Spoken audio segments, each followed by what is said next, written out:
আমি doctor Arnab Kumar Chowdhury cardiologist হিসেবে কর্মরত আছি জাতীয় হৃদরোগ ইনস্টিটিউটে।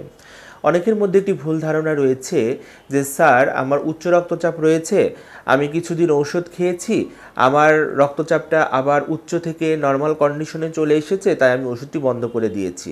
বা উচ্চ রক্তচাপের ওষুধ কি সারা জীবন খেতে হয়? উত্তরটি হলো হ্যাঁ।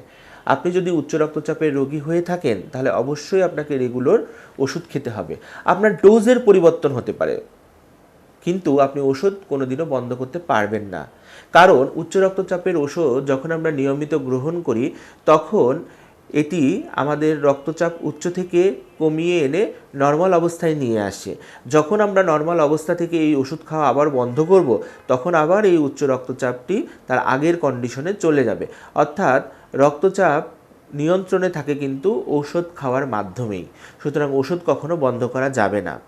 তবে কিছু কিছু কন্ডিশন আছে, যেমন আপনার যদি কোনো কারণে ডিহাইড্রেশন হয়, আপনার যদি কোনো কারণে অতিরিক্ত পাতলা পায়খানা বা ডায়রিয়া হয়ে থাকে, অতিরিক্ত বমি হয়ে থাকে এবং আপনার প্রেশার যদি কোনো কারণে কমে যায়, তাহলে 2-1 দিন বা কিছুদিন আপনি বন্ধ রাখতে পারেন।